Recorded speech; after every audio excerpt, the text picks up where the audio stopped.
Okay, cool. Let's get the show on the road. Hi, welcome to the Your Majesty, the DigitalOcean Meetup at Your Majesty office. There it is. Hopefully you managed to grab yourself a drink or two. It's super hot outside. Hopefully it's slightly cooler in here. Yeah, you found a place to perch yourself, which is great. After all the beers, you might need to know where the toilets are, which is just behind you, just over there. If you smoke and vape, you can do it outside. That'd be amazing. We've got a table full of stickers just over there. So yeah, feel free to take as many as you like, and you can add them if you choose. That'd be great. Yeah, Wi-Fi. Some people might not be able to see it. It says Your Majesty guest. The password is Cavalier, which is a courtly gentleman acting one especially as a lady's escort. Yeah, these guys they choose crazy passwords. Yeah, if you want to tweet or Instagram or all those social networks, you can use the DO Meetup hashtag. That'd be great, and then we can like keep an eye on it and reply. That'd be super helpful. Yes, there are a few people that helped make this possible. Yeah, they set up the chairs, they checked you in, did the live stream. Hopefully you saw Sharon like around the corner. And she checked you in and gave you a name sticker. If you forgot what she looks like, she looks like that in black and white. She hopefully will be floating around all evening. I'm bribing her with cheeseless pizza, so hopefully she'll hang around. And then yes, Hugo, who's here, he's the guy who's sorting out the live stream, and yeah, that's really helpful because I don't have many hands. And thank you all for turning up. It's a super nice day, and you've chosen to be inside. So that is great. I really appreciate that. Thanks, guys. Yes, this is the agenda. Yeah, doors opened half an hour ago, and this is the introduction. When I'm done, Phil will be on talking about the JavaScript web token. Then we'll have a break. Gives you a chance to grab some more beers, go to the toilet, chat. It's all good. And then when we're back, Ben's going to talk about hacking culture with JavaScript. We've stolen them both because they're both international speakers. So Phil's come over from like London area, and Ben's from all the way from Portland. So yeah, we stole them from the CodeMotion thing, which is good. Yeah, and then yeah, afterwards, roughly 8:45, the pizza should turn up. We've got loads of pizza.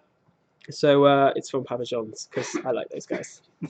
And there should be beers left to sip on, so that'll be good.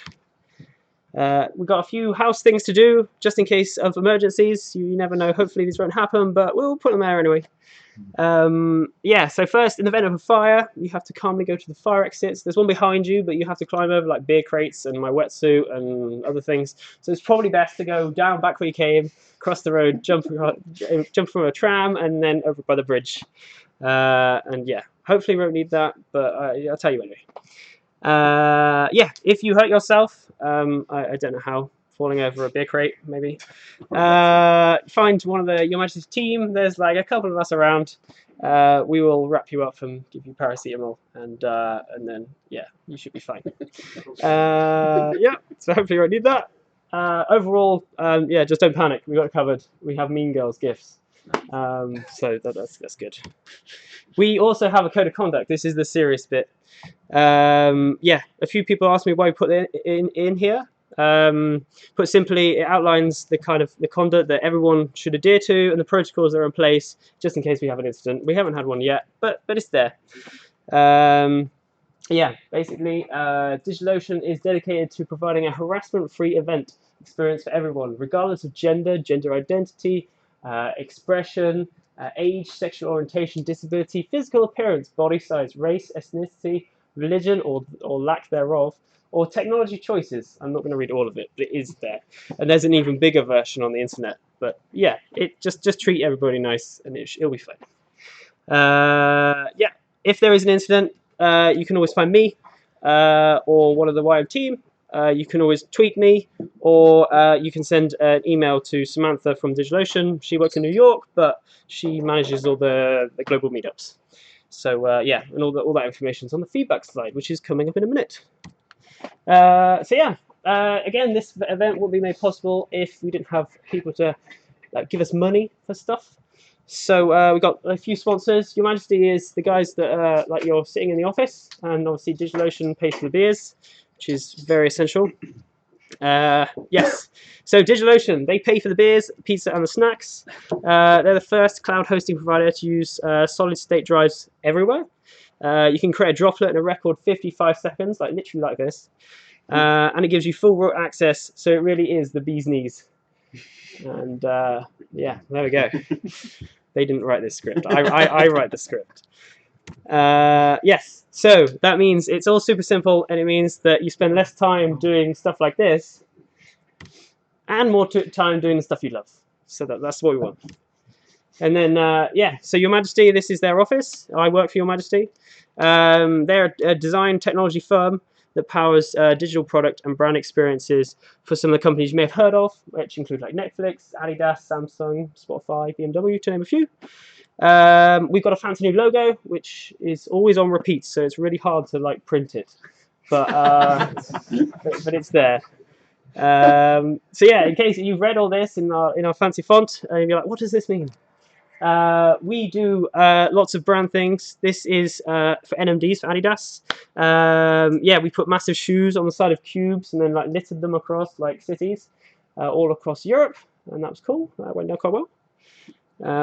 We also do, still cubes, we also do 3D horsey games that win awards because we can. So that's cool. And then more recently, we do lots of stuff for Samsung Smart Things, including funky instructional videos for smart TVs and the smartthings.com website, which is what you're seeing.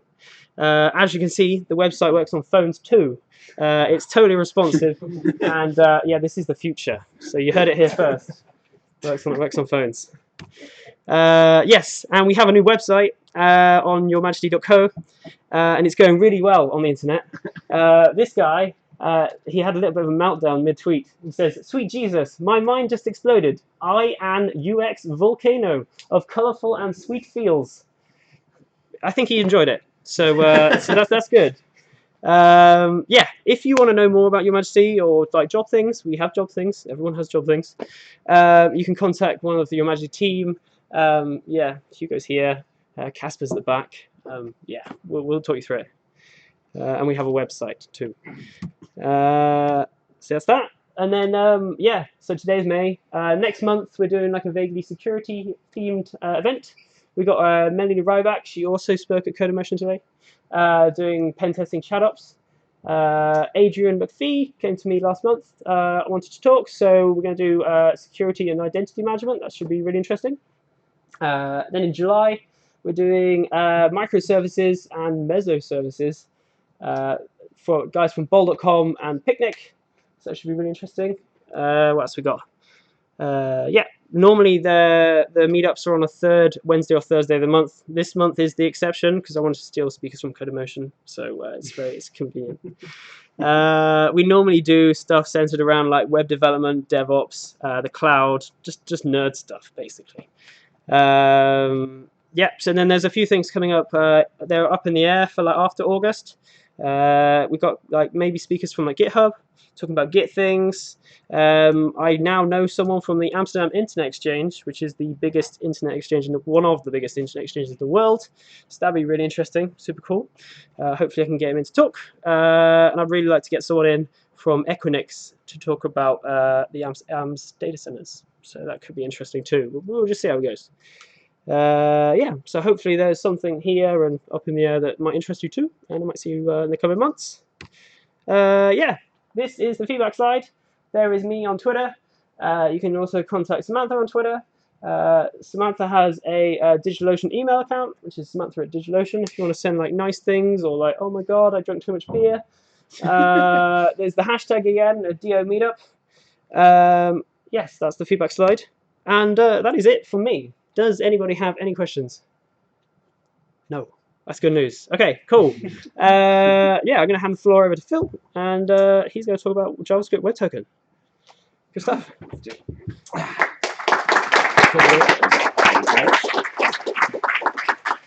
I'll adjust all my sizes because this is always no different. It's not on. Sorry. I don't know. Yes. At the back? I feel like it's...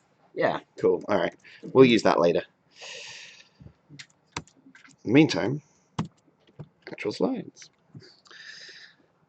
Cool. Thank you so much for having me. It's a pleasure to come over and talk to you guys as well. I had a very weird experience at CodeMotion because some of their rooms had were next to other rooms, and so the rooms had to have headphones on, and so I was speaking very much directly into people's ears when I last gave this talk. So it's nice that you're not all kind of look like you're listening to something else right now. Really happy about that. Cool. So my name's Phil Nash. I'm a developer evangelist for Twilio. Has anybody here heard of Twilio at all before? A couple of people. All right. Some haven't. So just to explain that, Twilio is a cloud communications platform. It's an API for your applications to connect or communicate with your users via voice, video, or messaging using the tools, languages, or frameworks that you already know. I'll be around to answer any questions about that later. Let's get on with actually talking. So are you ready for some abbreviations? Is my favorite part because there are so many abbreviations in this because we're talking about JWTs, right? JSON Web Tokens. That's an abbreviation inside an abbreviation. That's how we do web security. It's the best thing, right? Hopefully you know what JSON is. This is JSON Web Token. It's actually... it has an RFC, another abbreviation, wonderfully. RFC, request for comments, 7519. And inside that RFC, it actually says it's pronounced JOT. The RFC includes the pronunciation of the abbreviation, so that's important.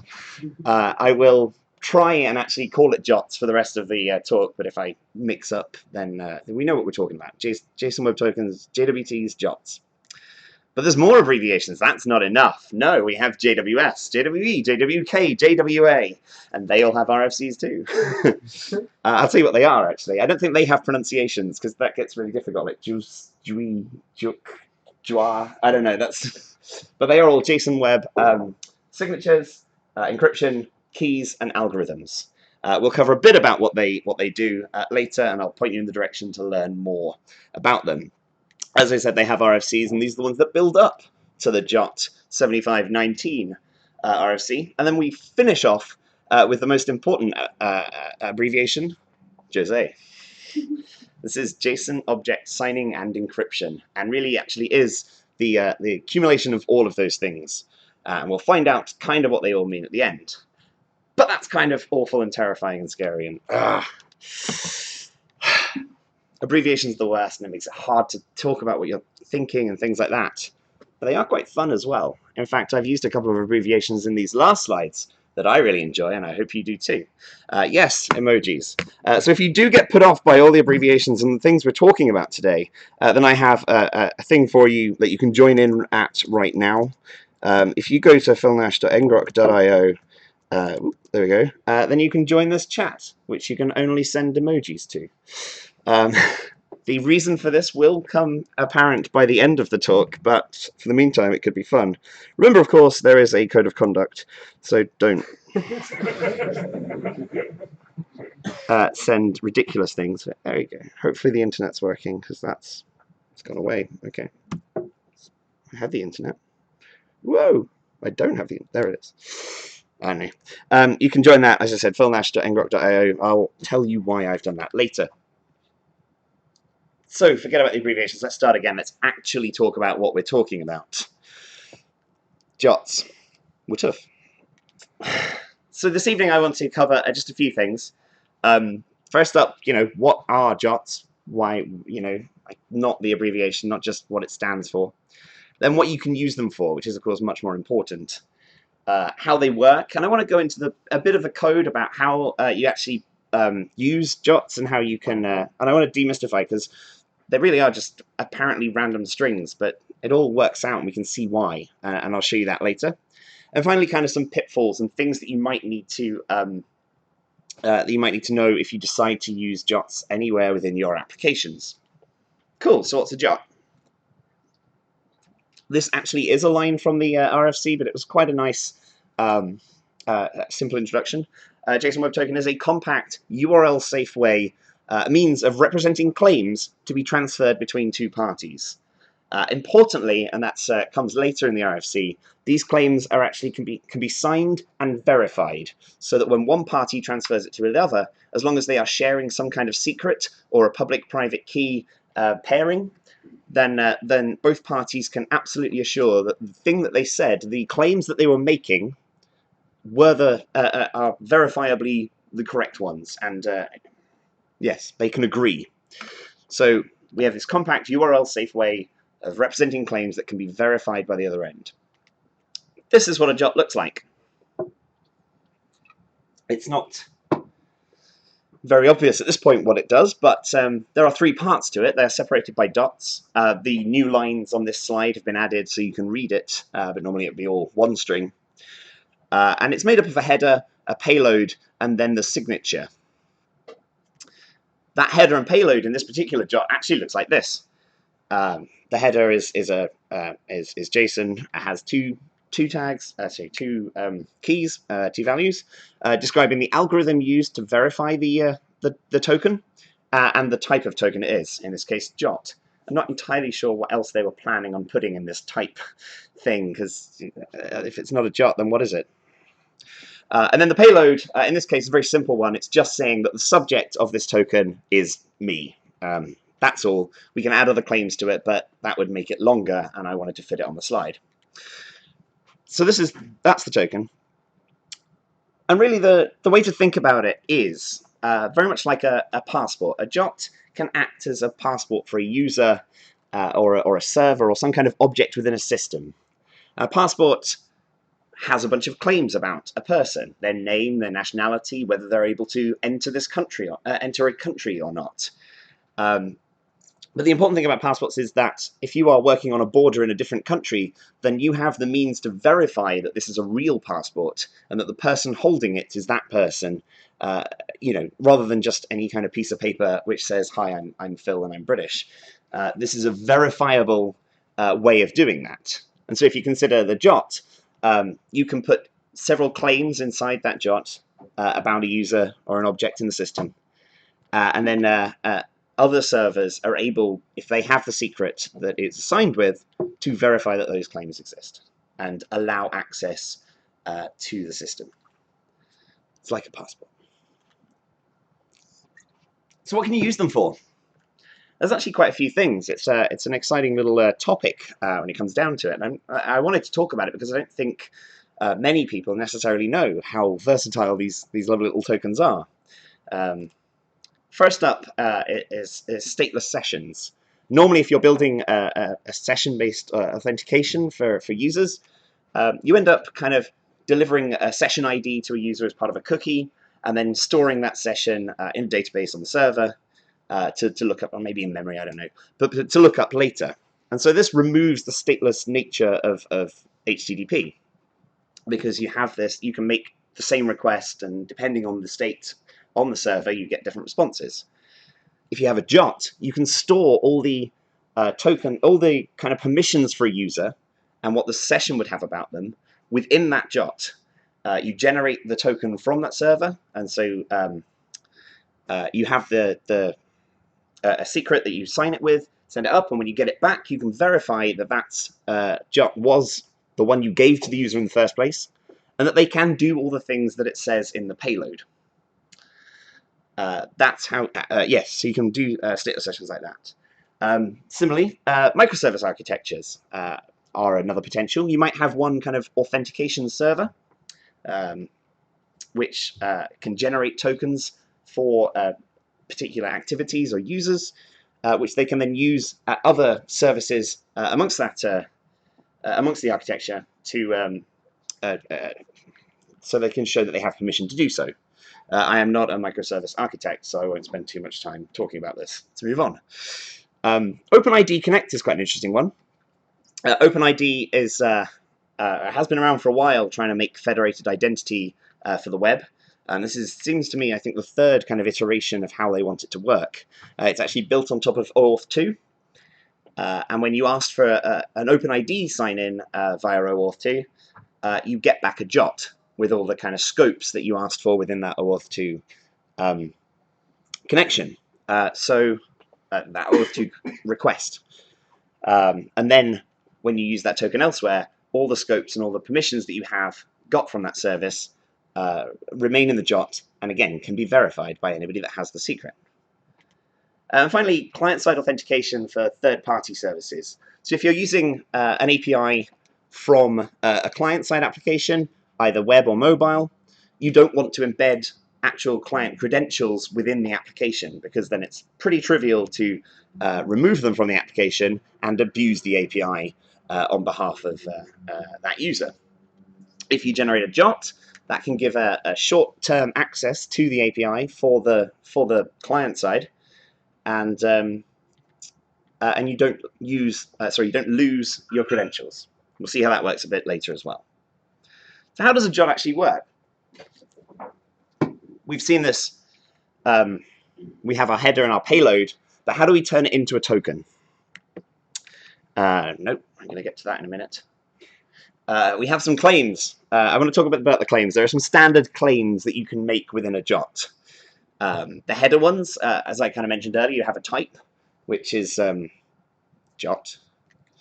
And we move on. There are claims about the algorithm used to verify the signature and create the signature and verify it. You can say no signature, no verification, no algorithm whatsoever. At this point, JOTs don't become particularly useful because anybody can make up an unverified token and send it anywhere.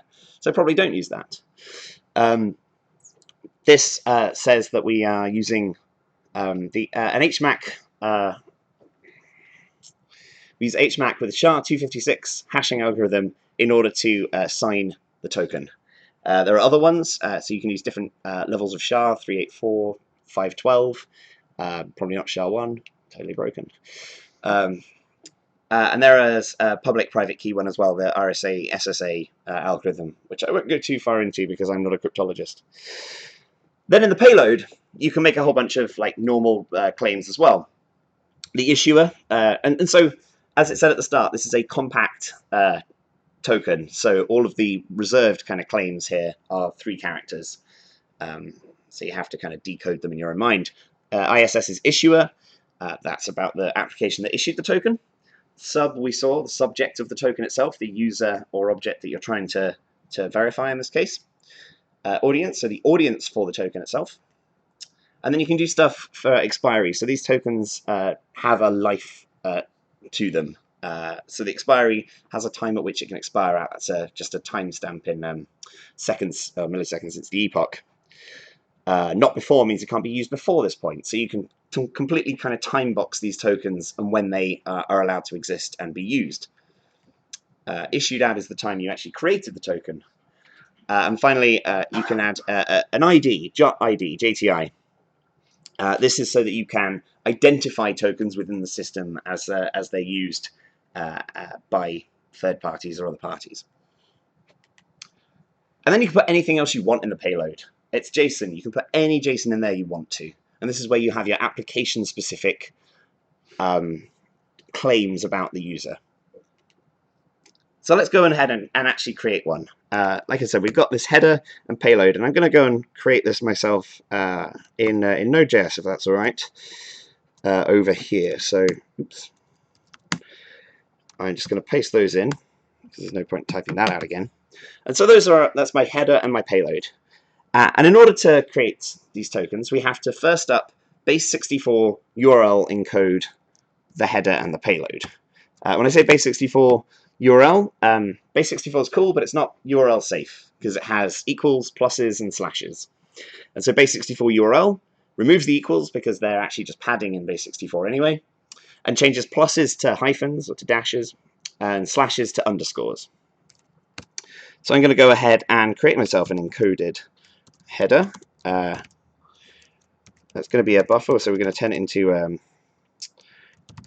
turn the string of this into a buffer, stringify the header, and then turn that back into a string that's in base64.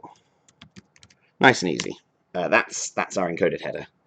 I knew that one wasn't going to actually have any URL unsafe things in, so I was safe with that. We can do the same with the payload as well. Encoded payload is a buffer of the JSON string of the payload, turn back into base64. And this one actually comes with some padding, so I'm going to strip out the... I'm going to go ahead and strip out any equals, all of them. So that's our encoded payload. Cool. And you should notice that. You recognize these. They were on the slide earlier. It's fine. And then we sign those two. And this is the important part, I guess. So first up, I'm going to grab the crypto library from Node.js, from the standard lib. And I'm going to use that to create myself an HMAC. So we're going to create HMAC with the algorithm for actually hashing, SHA-256, as I said. And then a secret. I'm not very good at secrets. It's a terrible secret, but it's going to work for us today. We then update this HMAC with the... we push together the encoded header with a dot and then the encoded payload. So I can do that. Oops, encoded header plus just a dot, a period, and the encoded payload. And then I actually get the signature by getting the HMAC digest of that in base64. And again, I think this one has padding on it, so we'll just replace the equals with nothing. And that's our signature. And so the JSON Web Token itself is the encoded header plus a dot, oops, plus the encoded payload plus another dot, and the signature. And that's it. That's what it would look. And there it is. Recognize that? Okay, the signature ends in PQDK, right? Which it does end in PQDK. So we made ourselves a JOT and did it successfully. Cool. Then there's verifying it, right? So you're now the server and you receive this token and you're expected to deal with it. So if I was to basically start again, and we had the JOT, I've lost it. Oh no. Okay, let's go get it.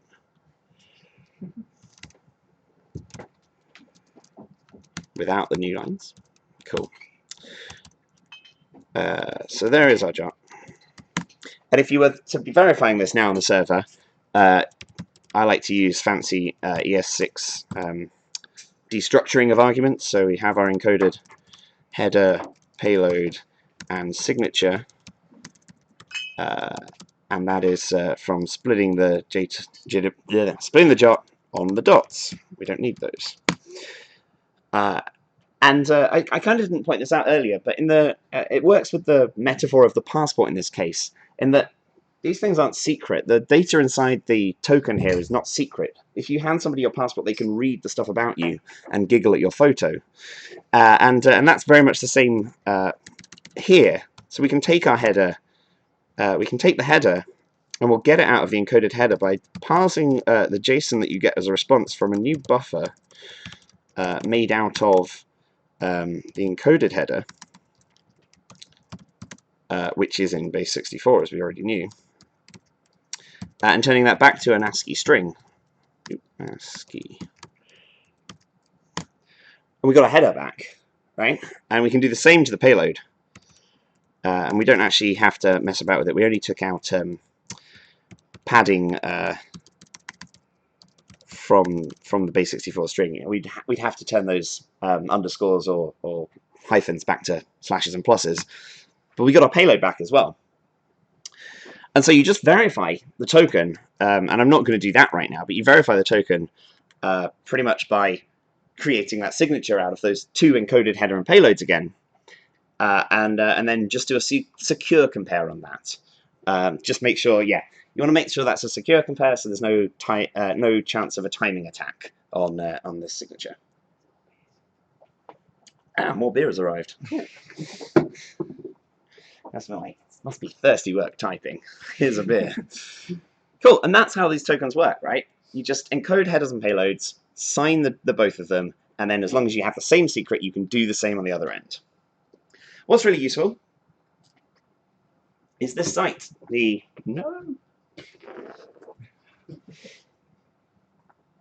messing with me now. Is this site, jwt.io, or Jotio, probably. There we go. This is a great little site because it has a Jot debugger in it. Can you read that? Let's make it a little bit bigger. And so I can put my Jot in there. And it's already decoded my header, my payload. And if I go down to the bottom and say, yeah, the secret's secret, then it's actually verified that as well. If we said the secret was something else, it will be invalid. So this is really useful to test these things out. If you're using Jots anywhere, if somebody else is making you use a Jot, you can debug them really easily here without having to go through all the coding that I just did. Of course, the other important thing is if we move that, if we change anything within our payload, then we can see that the signature becomes wildly different, right? There's no way we can kind of fake this thing. It still says it's valid, but that's because it thinks it is. But as we can see, it's different signatures, so just a tiny change. Cool. Oops. Let's go back to, there we go. So check out jwt.io. It actually has a load of articles on how best to use Jots as well. And it probably goes into some of the pitfalls, which I'm going to tell you right now as well. First up, and as I said, like the passport, the data is public. You don't want to keep any data in a Jot that is simply signed like this, that is private to a user. We do have JWE, the JSON Web Encryption, which will encrypt tokens. However, I'm not going to talk about that. As I said, I'm no cryptologist, and that is very much for absolute security professionals to deal with. There was one issue with the spec in the signing algorithm thing. As I mentioned earlier, you can we use the HMAC 256 method, SHA-256 method of signing this. However, as I said, you can change that to none. Now the spec says that you should always use what the header tells you to verify the signature. And so an attack was, you changed it to none, and you could change any of the rest of the data, which is ridiculous. And if I can just go back to, I can go back to jwt.io here, and if I just change that to none, then it's already, it doesn't matter what I put in here, it's verified. So yeah, that was a bit of a mistake there.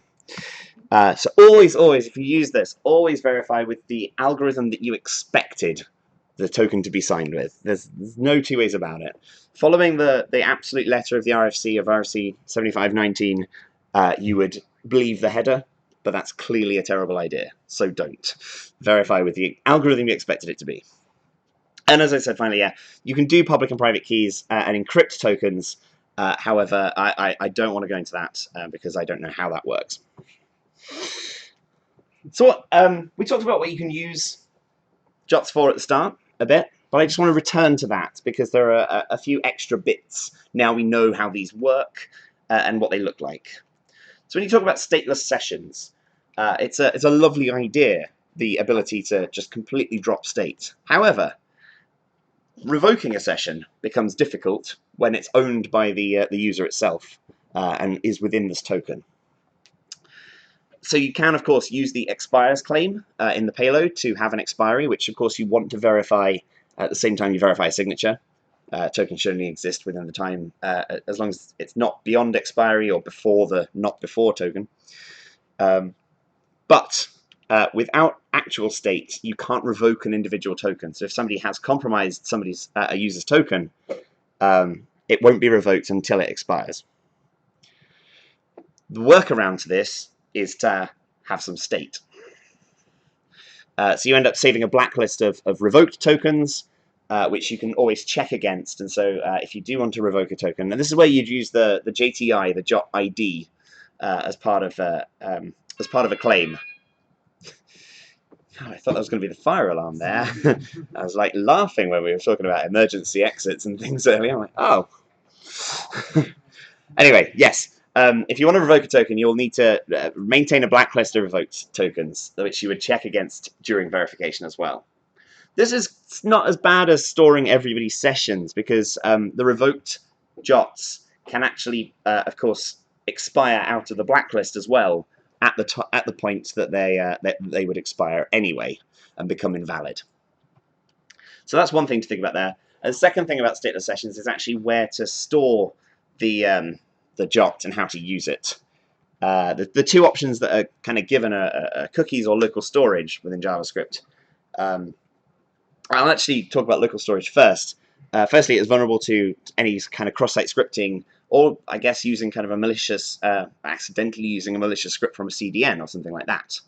And secondly, it actually requires JavaScript to run your entire application, because to store something in local storage requires JavaScript. And so if you ever want to authenticate your user, you will need to use JavaScript for that. So I would suggest cookies is the best thing. At this point, it's still vulnerable to a cross-site request forgery attack, but so would a session ID. So as long as you're using a framework or a mitigation tactic for avoiding cross-site request forgeries, then you should be fine. And so I suggest, yeah, put it in cookies. The only issue is that sometimes if you do have very, very fine-grained control permissions, a JOT can actually grow and exceed the size of a cookie. Somebody asked me about that yesterday, and I didn't know what to tell them. Less fine-grained permissions? No, I don't. 2 tokens maybe? I don't know. But that's the only potential drawback there. In the microservice architecture, this is one of the things where you would want to use that public-private key pairing in order to, and the RSA algorithm in order to verify tokens. Because if you have your authentication server, if you do it with the symmetric version using the HMAC SHA method, then technically any server could generate a token and share with other servers to say you can do this, which is not what you want in this case. You want the authentication server to be the source of truth. So at this point, you want the authentication server to have a private key, which would sign the tokens with, and then all the rest of the servers would have the public key with which they could verify the JOT. So that's what you want to think about at that point. At this point, you then want to look into the JWK RFC, because that's about the keys and how you store and share public and not share private keys. I said that yesterday as well. Don't share the private keys. How you would share the public key out as part of the, because you can share it as part of the header. It's another claim you can make in the header of the JOT. OpenID Connect, I have not much more to say about this. This is just a standard. You can go and read about it, which is cool. But the client-side auth for third-party services is the reason. I've done it again. It's fine. It's safe. Client-side auth for third-party services is the reason that I went to the. Apparently, I'm just not on the internet. We looked at the emojis earlier, and if I can get Chrome up actually, because it's better. Because this uses Twilio's chat SDK, right? This is a very simple application. Maybe nobody sent anything at all. It doesn't really matter. But it actually gets signed by. So this is a third party. This is all JavaScript SDK for using chat, and we use JOTs, or in fact, we actually make anybody using the API of the SDK create JOTs to authenticate their users back to our service. And so I have an endpoint in the application, which Google continually thinks is Polish, which is brilliant. It tries to translate it. I don't know how. And so we make, so this is, in order to authenticate with the third party, or in this case, the Twilio chat server, you need to generate this token. And I can show you, again, this is why this site is particularly useful, because I can just copy it straight in. And at this point, we can see all the stuff that we talk about. So in our header, we have a type of JOT, an algorithm of HS256, and then we actually have a content type. We use content type in this case. I assume this is because if we ever change the format of our JOTs, then we can change this version number within the content type and verify them differently. And that way we can move ahead whilst legacy users still use the existing method. And then in our payload, you can see a bunch of the claims that I did talk about. So we have an ID, the JOT ID. We have an issued at time, which is about 30 seconds ago, because that's when I made it. We have an expires at time, which is useful, because you don't want to just hand out tokens to your service that lasts forever. The issuer itself, which is the application within Twilio. The subject is actually, in this case, your account on Twilio, but it doesn't matter so much, because the main part of it is then kept within our grants part, and this is where you go and put in your own claims, right? And equally, like, you can nest this stuff up. So in this particular case, the identity of a user within the system is set with an identity grant, and there's no sign-in to this particular application, so we generate a random username for you.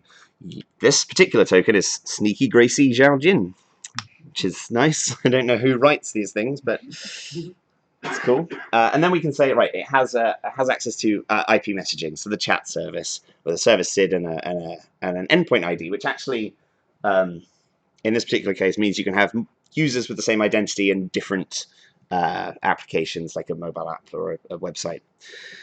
So there you can see we've got that, and oh, I can actually verify this as well. Oh, hold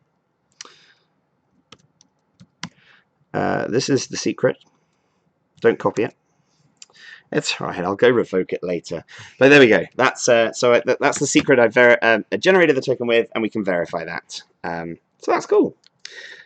So that is how we, in this particular case, because we share the secret on. So Twilio has the secret. You have the secret. When you build these kind of apps, and as long as you sign the token, then your users get access to the chat SDK and can talk to each other and send or not send emojis. I don't know if that's working or not. So that's JOTs and how they work and what they are, and hopefully that's giving you an insight into what they might be useful for as well. There's a bit more information on this, and I've put the slides online already because I gave this talk yesterday. As I said, jwt.io is a brilliant resource for any more information you want on this. There is a link to the RFC if you want to go and read it. RFCs, they're just thrilling stuff. And then a few links there, actually, which is kind of about the stateless sessions thing, because there's contention in the community about whether it is a good idea or not. I actually want to let you make your own mind up on that. The JWTs versus sessions is kind of an overview of how that actually works better.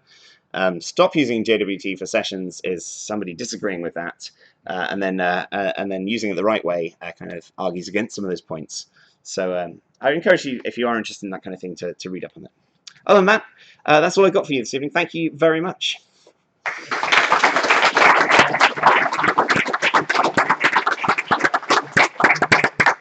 I don't know if anyone have questions. Yeah, if anybody has any questions, just shout out, I guess. We have a question. Go for it. Yes. So you said that JWTs are inherently stateless, right? Well, they contain all their state within them. Because you can verify that what's in the JOTs is what the original creator of it intended to be in there. Then it contains all the information it needs to prove itself. Except the secret, right? Right. You have to share the secret another method. So in terms of stateless sessions, because you're the server that generates the token, you also have the secret to verify it later. In terms of using it for the chat SDK for a third-party client-side API, the secret then gets shared between the third-party service and your server, and that's where you keep it. Does that make sense? I didn't let you actually ask a question there. Sorry. Well, you did. Okay. Because I kind of disagree with it being stateless when there is this secret. Oh, the secret itself. Okay. I mean, yes, I guess. I was curious if you knew any arguments for why is this stateless and why is the session ID not stateless? It seems like they're both sharing some sort of secret. In the case of a session, it's a session ID, and in this case, it's a secret. Well, the session ID is not a secret, of course. You can look at that. That's not a problem. As the end user, I guess. Okay, all right. I guess there is that tiny bit of state, and yes, if you were to change the secret on the server, then that would invalidate all the existing tokens. However, so yeah, you could make the same request twice, and it would fail a second if you change the secret. Tiniest bit of state. I mean, actually, the more problem is the revoking tokens that actually requires more state. With tokens like this though, you don't have an ever-growing database of sessions that you have to look up against with session IDs. You simply have that one secret that you need to keep safe. And you probably shouldn't just change it willy-nilly. Yeah. Any other questions? Right, cool. I'll say that then. So thank you very much. Yeah, again, my name's Nash. I'm a developer evangelist for Twilio. Yeah, find me afterwards when we're eating pizza if you have any other questions. Thank you again for having me.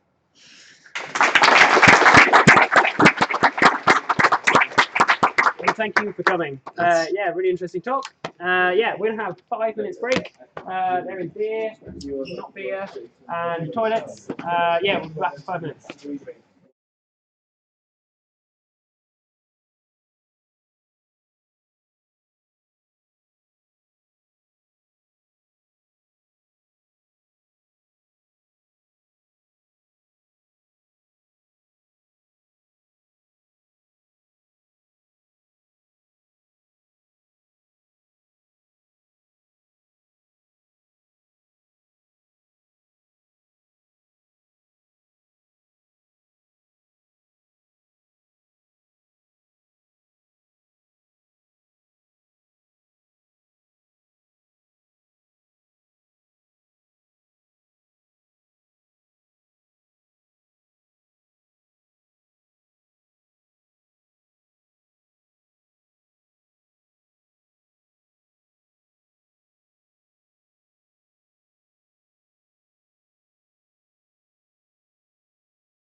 Hopefully everybody managed to find more beer and went to the toilet and stuff, so that's good. Next up is Ben. He's going to talk about hacking culture with JavaScript. He came all the way from Portland, Oregon. There is more than one Portland, apparently. Yes, there's a Portland, Maine as well. Yeah, very confusing. Yes. He came from the Oregon version. And yeah, here he is.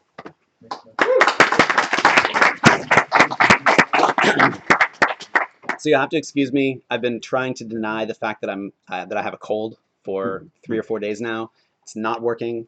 So my voice is a little croaky, and I'm going to lean on the water probably more than I should. And I'll have to go to the toilet after this. So here we are. Hi, this is me. I've done a lot of different things in my career. I've been doing this for 15 years now.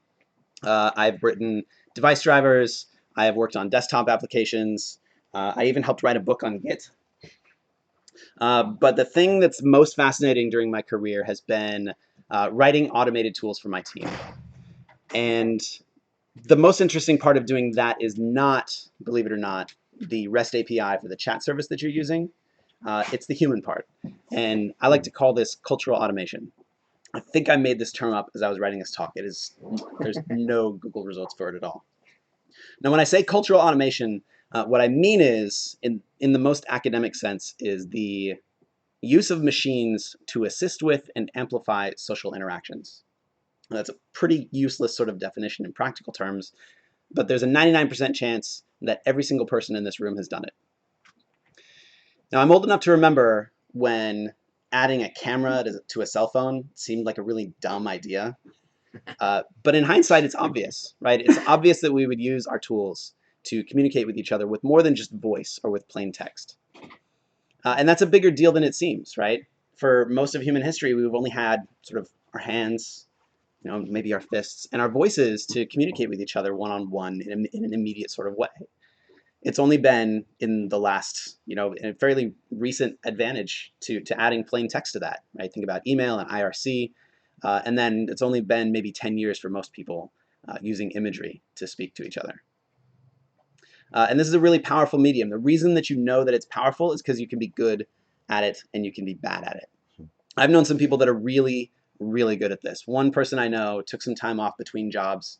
I think he called it fun employment.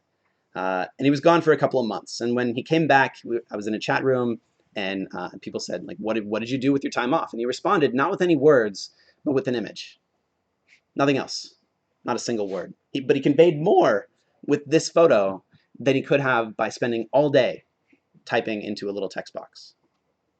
Kyle used this image the way a poet uses words. This is how you know this is a powerful medium. So Steve Jobs used to tell this anecdote about bicycles. If you've heard this one, I'm about to tell it again. I apologize in advance for telling it poorly.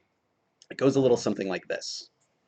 In the 70s, there was a study on how efficient different species on Earth are at locomotion. So how much energy it takes to move an animal from one place to another. And I don't mean like picking it up and moving it. I mean it on its own power. How much energy does it take to get from one place to another?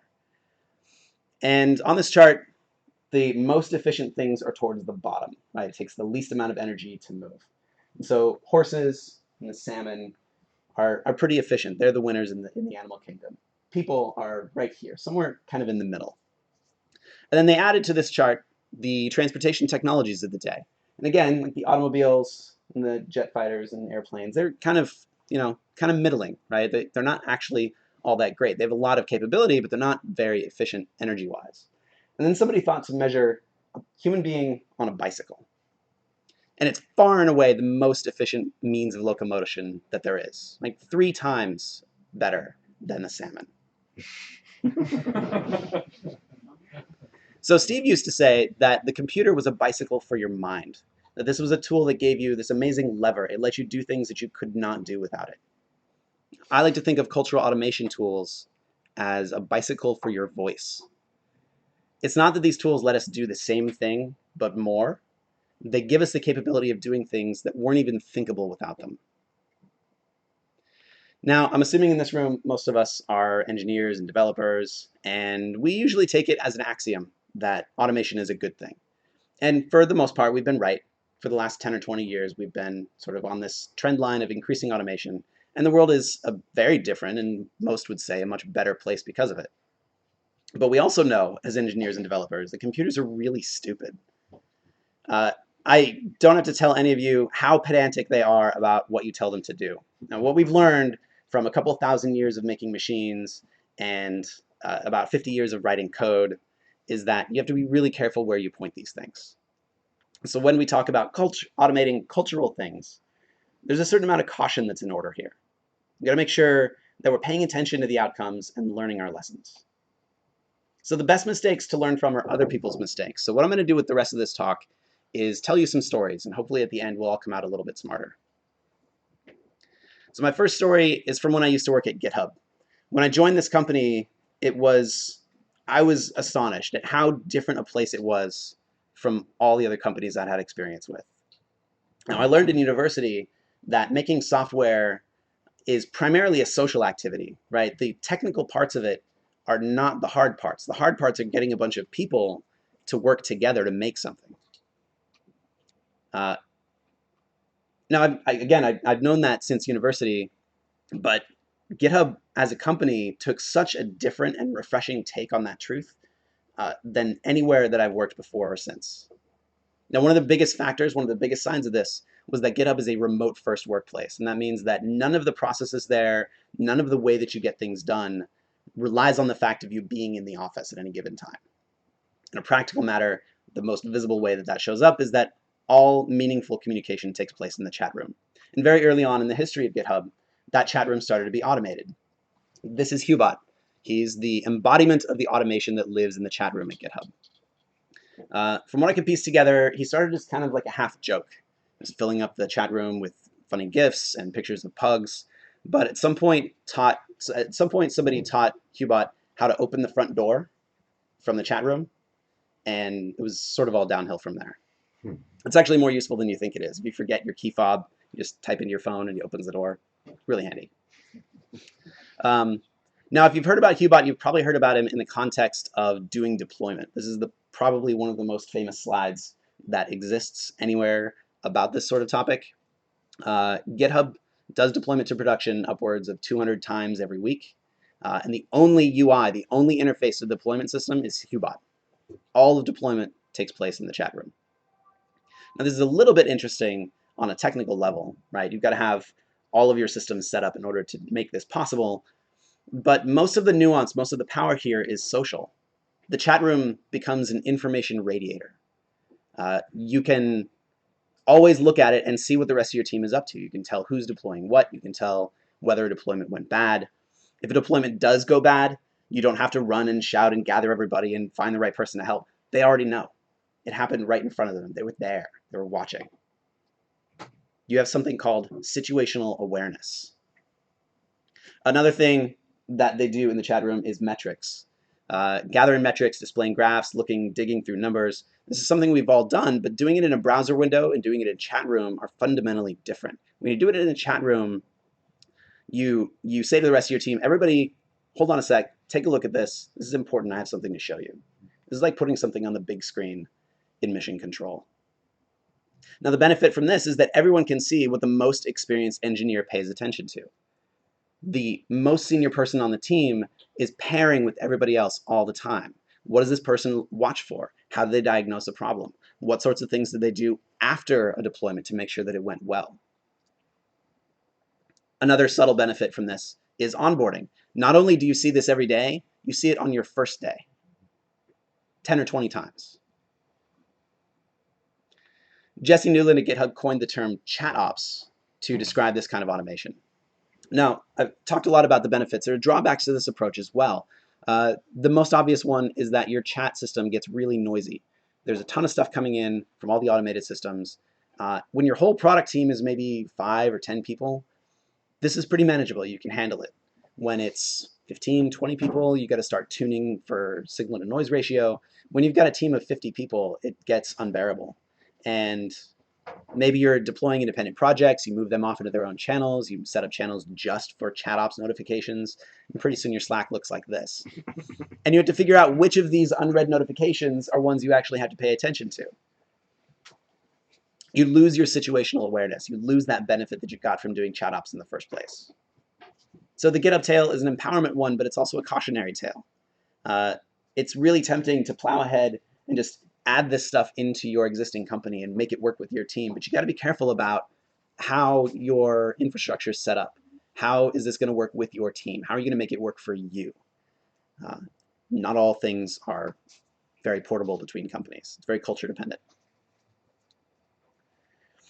So my next story is about one of my favorite punching bags when it comes to social automation, and that is Facebook's birthday interface. Now, it used to look like this. This is how Facebook would let you know that some of your friends have birthdays.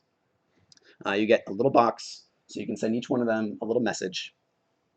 But the problem is that that box is so little, and I have so many friends with birthdays today that I'll just write one thing and copy and paste it in every single one. Or maybe I'll just get lazy and type HBD.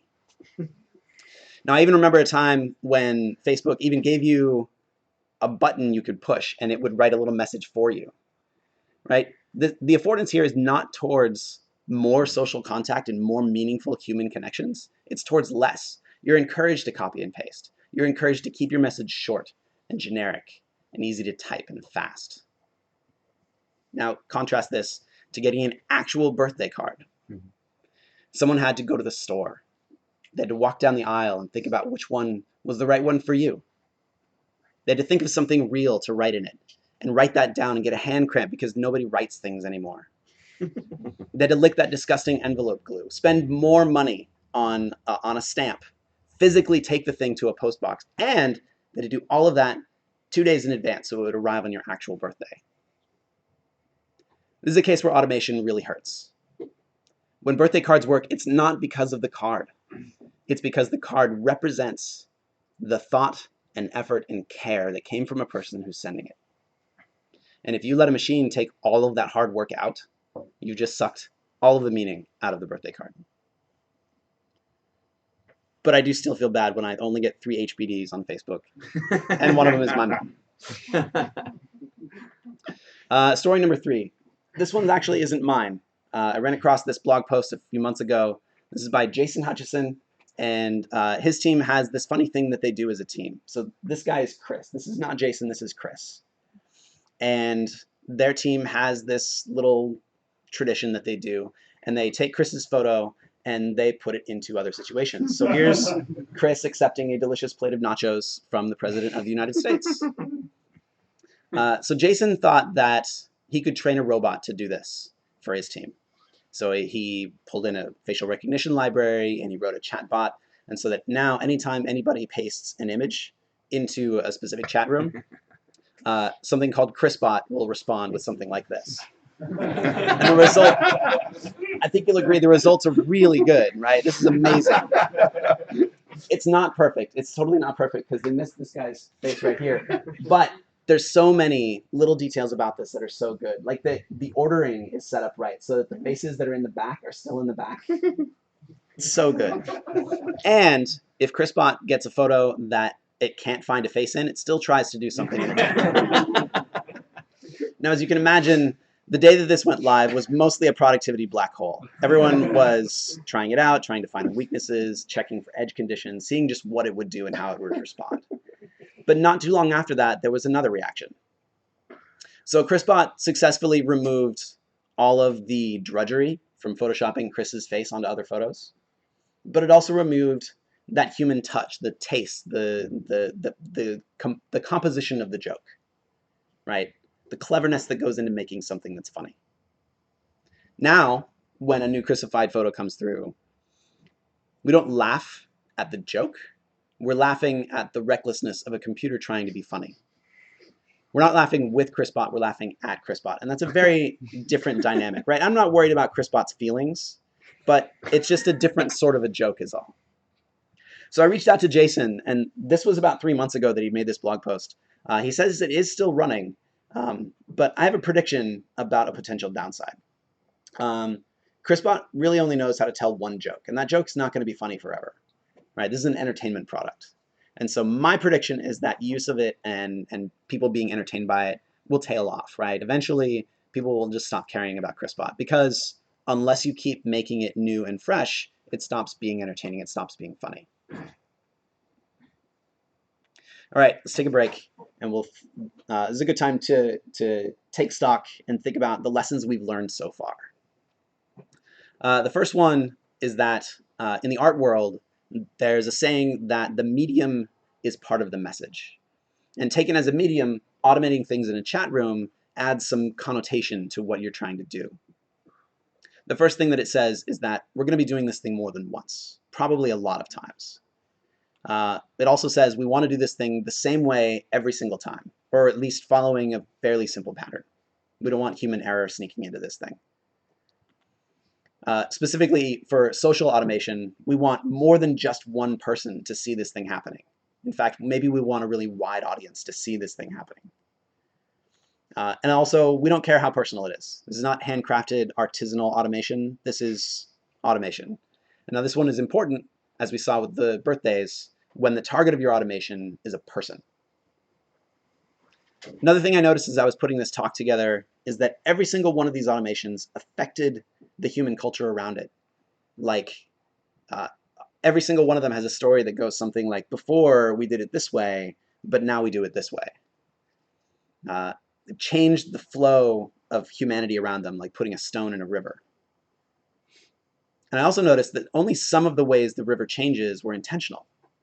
Most of the ways that people responded to these things were completely emergent and nobody could have predicted them.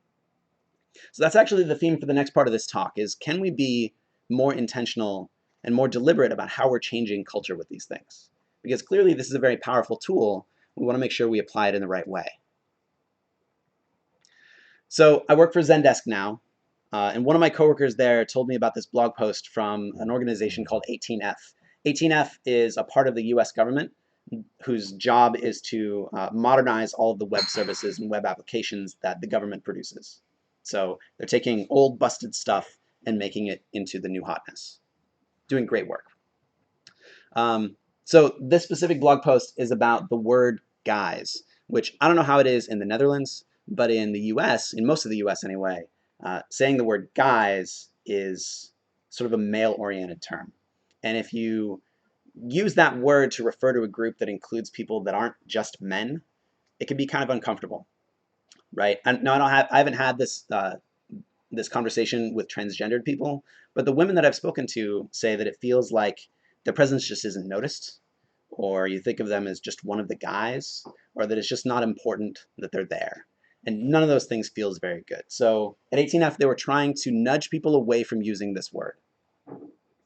So this is how they did it. It's a fairly simple hack. There are settings in Slack that let you do this. You can just configure a pattern matching and an autoresponder, and Slackbot will call you out in public anytime you say the word guys. So I like the idea, but I thought Slackbot sounded kind of snotty and passive-aggressive and pretty rude, right? You wouldn't want a human being talking to you this way. So fortunately, we have our own chatbot that we control the source code to, and we could give it some manners. So this is what we came up with. If our Slackbot hears you use the word guys, it actually takes you aside into a private conversation, explains the problem with that term, and then gives you a couple of ideas about what to do otherwise, right? About maybe you can use something else. And this is the final form. This is sort of what we settled on after a couple of iterations. The response from this was really interesting. I got a couple different major themes in the response. One of them was from men, and they said, well, can you turn this off? Like, when I use the word guys, I mean it in a gender-neutral way, which is exactly the problem and the reason why we wrote this in the first place, because not everybody hears it that way. So lots of conversations about that sort of thing.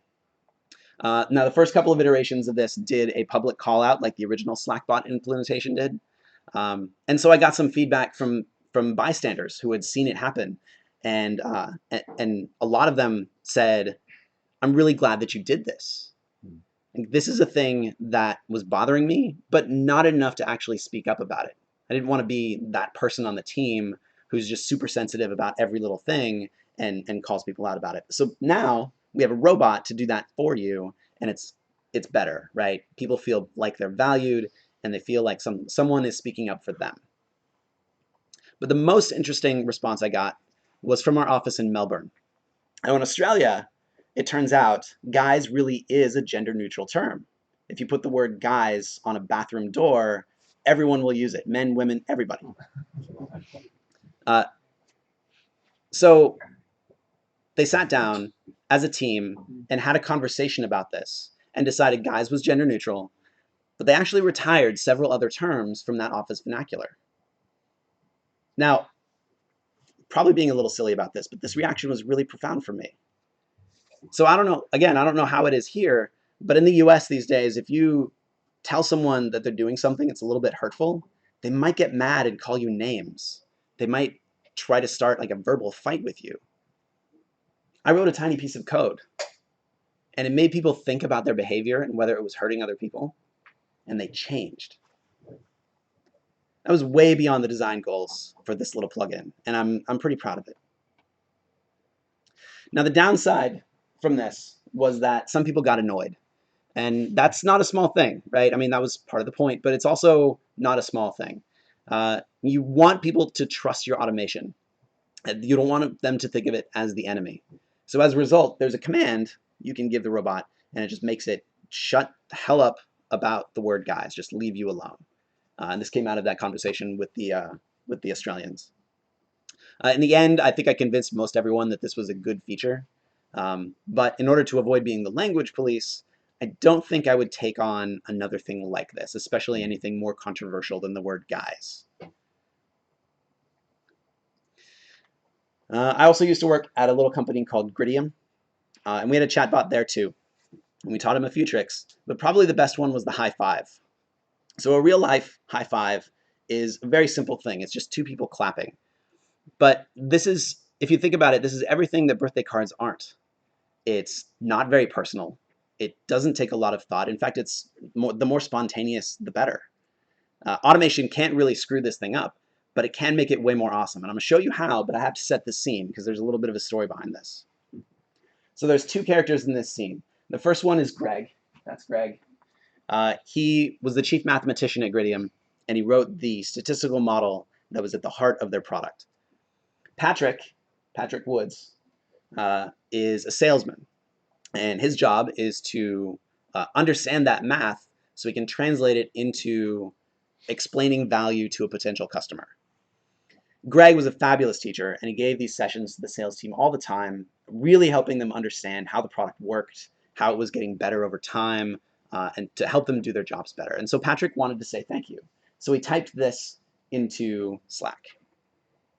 And Gort, who is the chatbot, that's a Hubot instance, responded by doing three interesting things. The first one is that he drops a GIF into the chat room.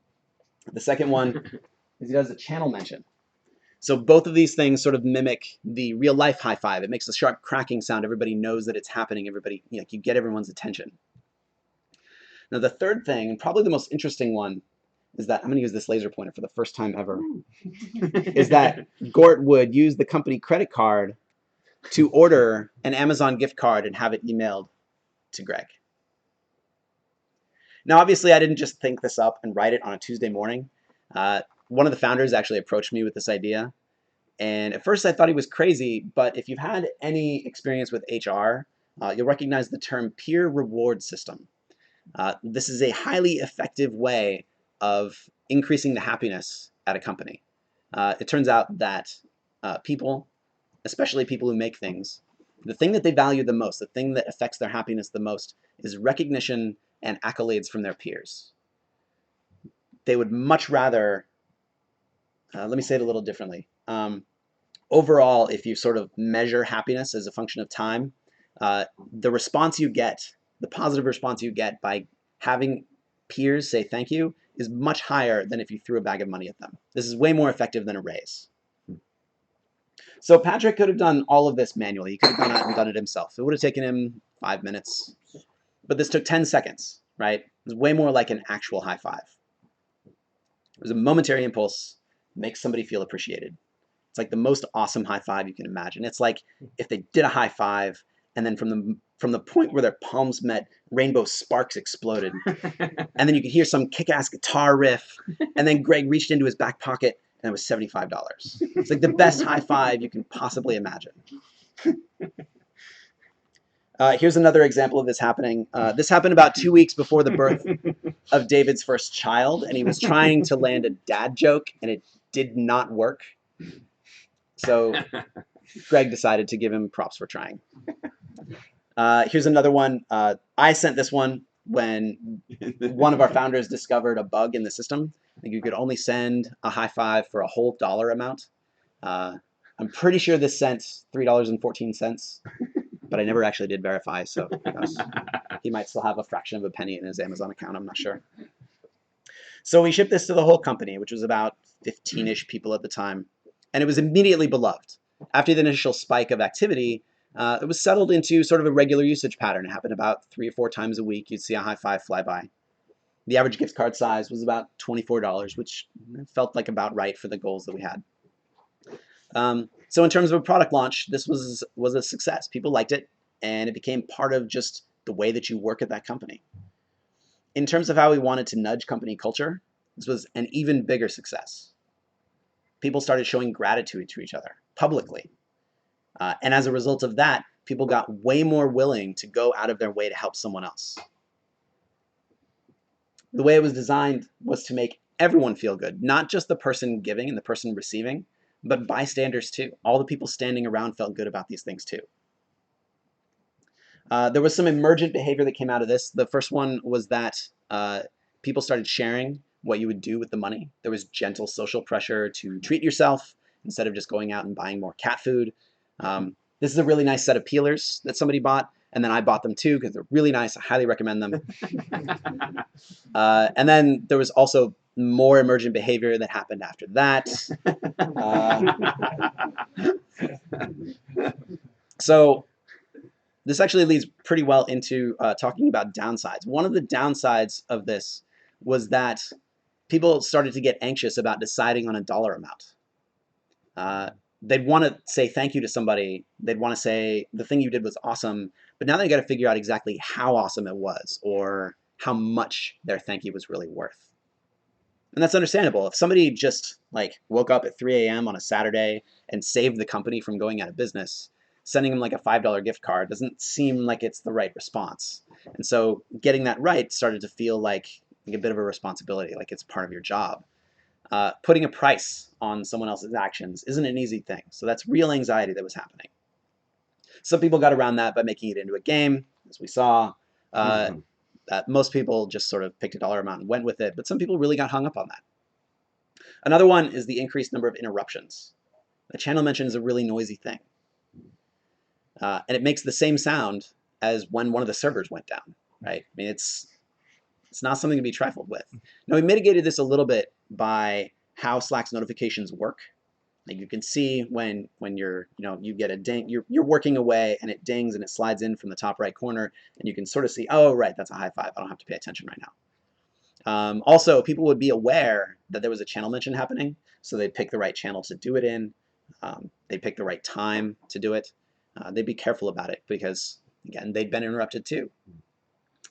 And it really helps that everyone at the company at one time or another played all the roles in the system, not just the giver and not just the receiver, but also the bystander, which actually is a really interesting idea. This is one of the more unique things about making chat integrations is that you have to consider this bystander effect. You're designing not just for the person who is activating the command or the person who is the target of the command. You've got to design this experience for all the people who see it happen. And that's a pretty sensitive topic. That can be a really big factor in whether your team accepts this thing or rejects it. Because if it's annoying, nobody's going to want to use it because they don't want to be that person on the team who does the annoying thing all the time. So now we've arrived at the part of the talk in which I try to get you to do something. And the thing I'm going to try to persuade you to do is to join me in automating social things. And it's not hard to do. There's 3 easy steps. The first one is to get your team into some chat software. Does anybody not have like a Slack instance? A couple of people. Okay, all right. So this part's for you. I'm going to skim over it really fast because most people here are already sold. There's a lot of benefits to this. My favorite one is that it lets you, I was supposed to say do it even if you're all in the same room.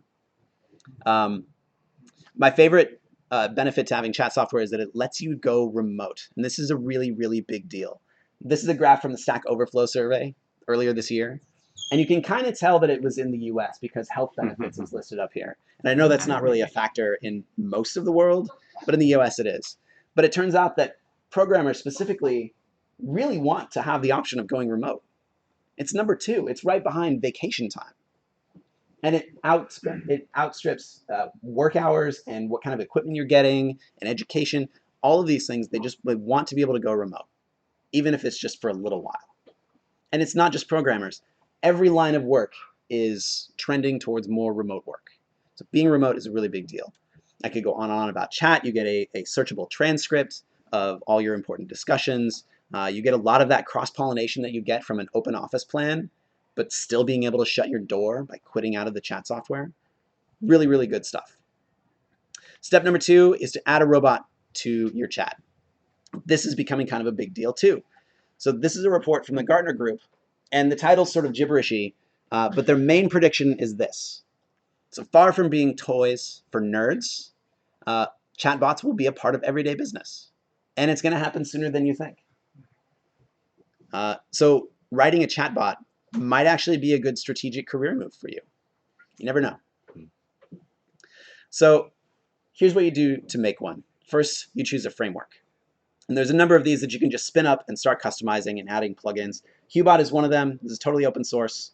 It is written in CoffeeScript, but before you say anything, it's a product of its time, and you don't have to write CoffeeScript to use it. You can run it inside Node. It's fine. Just relax. Now, if you do write JavaScript all day long and you want to break from that, there's also which is in Python. There's Lita, which is in Ruby.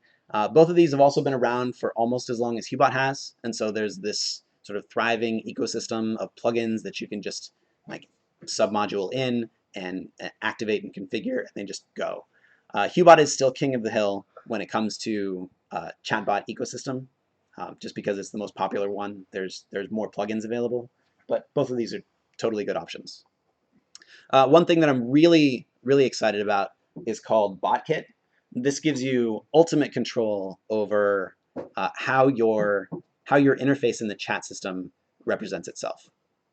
It is lower level, so you've got to do slightly more work to get it sort of up and running, and there's no plugin ecosystem to speak of. I'm trying to get that started. But if you want to make use of specific features of your chat system, like threading in HipChat or Slack, or interactive buttons that are available in Slack now, this is the way to go. Step number 3 is to automate something. And it's easiest to start by turning on one of the fun built-in skills like searching for GIFs. This step is actually really important because you have to start to build trust. People will not trust the robot with serious work if they don't learn to trust it with stupid work. They have to believe that when they ask the bot to do something, it's going to do it. Once people start to trust it with silly stuff, then the real fun begins. You start automating something that's unique to your team. Pick something easy to start with. Maybe ask the bot how long it's been since you last deployed, or how long it's been since you did a release, or something like that. Maybe make it passive-aggressive and kind of snotty when it's been too long. All kinds of cool stuff that you can do with that. Pick something just socially fun, right? Have it choose a place to go for a sandwich at lunchtime. The bot frameworks that I've showed you do a lot of the plumbing work for you, so you really only have to write the code that only you can write. I'm going to show you a couple examples. So this is a built-in in all these systems, but this is how it would look if you had to write it yourself. This is if you type Hubot ping, it should say pong back to you. This is what it looks like in Hubot. You give it a regular expression to match, and if it sees that when there's a chat message addressed to the robot in some way, then it calls this callback function. And notice this is ES6. There's fat arrows. This is not CoffeeScript. It's totally fine. There's a whole API. There's a ton of stuff you can do, but mainly it just consists of send something back to the user. This is what that looks like in This is Python. Here's what it looks like in Ruby. Again, all of these sort of came about around the same time. And Lita are both I'm not going to say Hubot clones, but they have a lot of inspiration from that. A lot of the same ideas got transferred over, and so they're capable of a lot of the same things. They have a lot of the same limitations. Here's what it looks like in BotKit. There's this extra set of arguments here. And what this does is it lets you customize the context in which you will respond. So maybe you only want a particular command to be available in a direct message to the robot. Like you want all of the output from it to be private. You can do that using this system. You can also have it listen to all ambient chatter in any room that the robot is invited to, which is how we accomplish that guys plugin. Our robot at Zendesk actually uses BotKit. BotKit has a ton of other great features too, like you can chain together a session full of questions and answers from the user. You don't have to manage that state yourself. The framework does it for you. Really, really good stuff. So obviously, not all plugins are going to be this simple. Here's what the source code looks like for the guys plugin. I don't know if you can read that. Is it okay in the back? Anyway, this is about 100 lines of code, and 20 of them are just alternatives to the word guys. Right? So there's a bunch of data stuck in there too. This is not a lot of code. Here's the source code for the High5 plugin, which is open source. You can plug it into your Hubot instance. It's real easy to configure. 70 of them are a list of GIFs that it can throw out into the chat room. There's some configuration variables. Not all of this is code, but a lot of the code that is there has a lot of new lines in it for readability, and it's also just gluing a few external services together. There's not a whole lot of actual logic here. So this is not as hard as you think it might be. I guarantee it. You can do this. And I hope you do. And I hope that if you do, and when you do, that you'll let me know what you did and how it went. I'm really looking forward to hearing what kinds of things people come up with. ChatOps is becoming kind of a thing. I heard it mentioned in several of the talks at the conference today. There's a lot of companies that I know of that actually use ChatOps. Most of the ChatOps that are being built today are for engineers. They're written by people who write code for people who write code to use. And what I really want to see is more of this benefit being extended to people that are not programmers. High5 was for everybody. It was for salespeople, it was for accountants, it was for managers. Deployment stuff is just for developers. And while that stuff is fun to build, I want everybody to benefit from this. So make something awesome, and when you do, tell me about it. Thanks.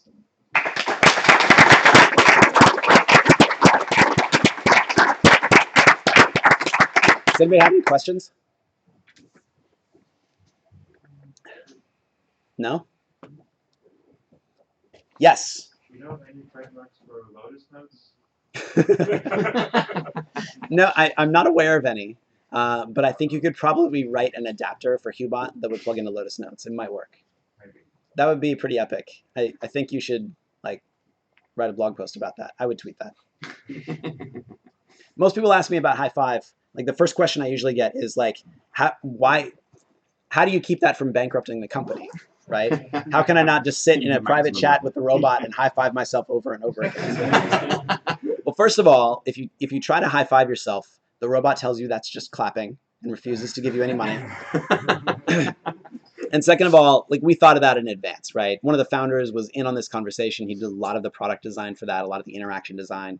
And so we had like a daily limit for each person. We had a daily limit for the whole company. Like you couldn't exceed this number of dollars in a day. I think there was like a number of things. You couldn't do it in a private channel. Like you couldn't have just a channel that included you and some other person and the robot. It had to be in a public channel where more people were. There was also a recording thing. All of the high-fives were, every time a high-five happened, there was a new row in a Google Sheet.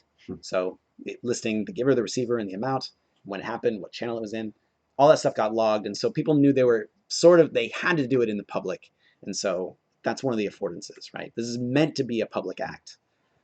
And so don't bankrupt the company. Okay, so the bot was like purchasing these gift cards as well? Yeah, so it turns out there's a service called Tango Card, and they give you a REST API for ordering gift cards, and they email the gift card code to the recipient for you. It was easier than I thought it was going to be. Sweet.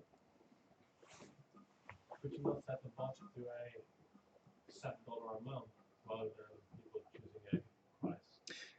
That's an interesting idea. So just every high five would be €10 or $10 or something like that. Yeah, because then you don't have the sort of pressure of people need to find out what's the right amount for. That would solve that problem. That's an interesting idea. We didn't think of doing that. Nice work. But then it will become like how many high five you want to give to someone. Right, yeah, I could see that happening where you'd actually chain 5 of them together just to make sure somebody got a little extra. I could see people If playing you games with didn't that. include a value, then it would do the default. If you did, then it could. So there's, right. It's more code now. So The founder, when he designed this, he wanted the ability to do high fives without any dollars attached at all. And so that's the default behavior. If you don't configure the payment setup, then if you install this high five plugin and run it on your Hubot, you can do high fives, it does the GIF, it does the channel mention, there's no dollars. So you can use this. I actually ran into somebody at the conference today who was using this plugin, but had no idea that it could actually send real money.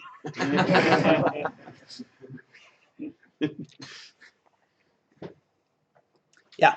What's the automation example that went horribly wrong? Oh man, nothing went horribly wrong. Most things that I can think of just didn't stick. Right? You'd write a plugin and you'd think it would be useful, and it turns out that it's not. Or you think it would be funny, and it turns out that it was funny twice, and then it's not. Right? That's the kind of thing I can think of. There's inside GitHub. There's Hubot has a built-in command called remember. And so if somebody says something funny, you can say, Hubot, remember this key phrase is, and then you give it some content afterwards. And there is all kinds of scary stuff in the Hubot store at GitHub. I'm not going to go into details. Yeah. Does it also work for other chat software, or is it Hubot, only Slack only? Hubot I know has an adapter. So when they first started Hubot, they were in Campfire. And so Hubot has evolved all of these connectors. They're called adapters for things like HipChat and Slack, and man, there's a bunch of them. And even if there wasn't one, they're actually not that hard to write. It's like 100 lines of code to make one. So if you've got like Rocket Chat, I guess, has one now. So what I'm thinking of that comes with GitLab, Mattermost. I don't know if they have one or not, but maybe they do. If not, if you're using that, you could write one and be famous. But most of these robots have a real modular system for connecting to a chat system, and so that's an easy thing to do. So a lot of them are available, and if they're not, it's not hard to write one.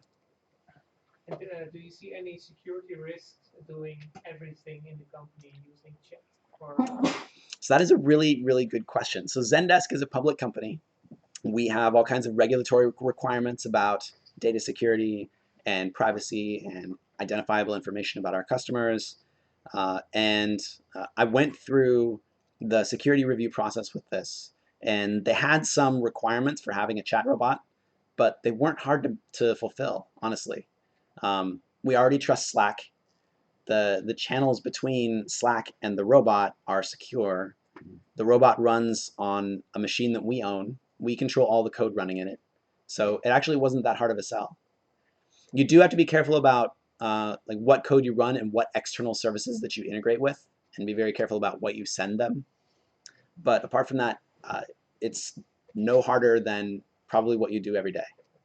but you need to have, for instance, Slack in your processing agreement, so your customers know you're using Slack services to communicate about them. If that's part of your like contractual agreement with your customer, then yes. I don't think that's part of our, like, we don't have to list Slack in our terms of service with our customers. We just say, you know, we try our hardest to keep your data private, and that's enough, right? And if we fail, then we get sued, and that's a very strong incentive. So something we have difficulty with is, for instance, sharing screenshots with names in them. Sure, yeah. And if we want to do that, we need to tell our customers we do use Slack or right or whatever. Yeah, that might just have to be like a policy sort of a thing. Yeah, it's going to be real specific to the way your team works and the way that you have these agreements with your customers. Something like this at a bank, I don't know if it would fly. Yeah. At Zendesk, it was already sort of like a, well, just be careful. At GitHub, it was just full on, all in. And at Gridium, it was like yeah, let's do that. So it's really dependent on the company. Yeah. Do you feel the need of more intelligence, like machine learning or something for the bot? And is this something that you can integrate, or is already in some of these frameworks? So everything that I've described today, you can think of it as turning the chat room into like this shared social command line interface. And so the syntax is fixed, right? And it's very stiff, right? It's not gonna, you can't just tell it kind of what you want like you can with Google and it'll figure it out. But BotKit I've seen some integrations with some third-party services that will do natural language interpretation for you. Because BotKit was designed as a toolkit for making things like, I want to message, I don't know, American Eagle and say, what kind of t-shirts are coming out this spring? And it'll say, well, I've got these ones and it looks like you liked this one, so you'll probably like these 3. What do you think, right? It's designed to allow for that kind of a use case. And so there are third-party services. One of them is called wit.ai. And you pump it raw chat input, what the user said, and it comes back with structured data about like sentiment analysis. And here's what we think they're talking about. Is this a question or a statement? Like all of that stuff will come back. So there are services that will do that for you, or you could roll your own if you've got enough data. It's a really interesting field. I'd like to see something like that. Not many of my use cases take that form. Does that make sense? But it might be kind of cool, right? If you can just say, hey robot, I want to say thank you to this person. Now it does 100 things. In the future, we'll do 1K things. Yeah, I mean the end goal. So you need more intelligence. It's not. Right. It could not be in 70 lines of code. Right. What we really want is Jarvis, right? We want like the perfectly intelligent computer program where you can just say, I want this to happen, and it just goes off and makes it happen, right? You want the computer from Star Trek. That's what you want. We're not there yet, but maybe someday. I don't know. Maybe that thing would kill us. I don't know. Right, I'm going to jump in before there's any more questions, because pizza was meant to be here like 7 minutes ago. Still not, which is disappointing. But yeah, I'm assuming you guys will be here for pizza when it does arrive. Yeah, I'll stick around for a while. Yeah. So that means you can ask them both lots of questions between mouthfuls. Thank you so much for doing your talk. That's great. Yeah, I really enjoyed it.